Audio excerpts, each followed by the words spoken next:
täna on elektrihinnad 4 korda, 3 korda kõrgemad, kui olid 10 aastat tagasi, kui mina olin Eesti Energias, aga samas, kui sa lähed päikeseprojektiga panka, siis sulle öeldakse, et no ärme seda küll nagu finantseeri. Ja see tekitas minus sellise nagu, noh,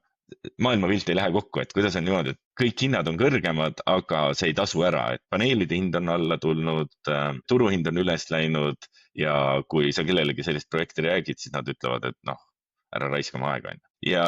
ja noh, lihtsus on see, et tegelikult selleks, et me saaksime elektrihinnad alla, on vaja see, et tootjad teeniksid nii palju tulu, et kõik tahaksid sinna investeerida. Ja noh, see, mis me tegelikult nagu noh, sellisele keskmisele tootjale teeme, on see, et me stackime tema tulusid. Tal on võimalik müüa nagu börsile, tal on võimalik teenida sagedusturgudel, tal on võimalik olla reservis. See tähendab seda, et tema ühe ühiku kohta, selle sama megavati kohta või megavatt-tunni kohta, mis ta toodab, ta tegelikult saab mitmest kohast raha, mis tähendab seda, et tema on valmis palju odavamalt nagu investeerima või ostma või müüma või kõik seda. Ja noh, õhtu lõpuks see peaks tegelikult olema täpselt see, et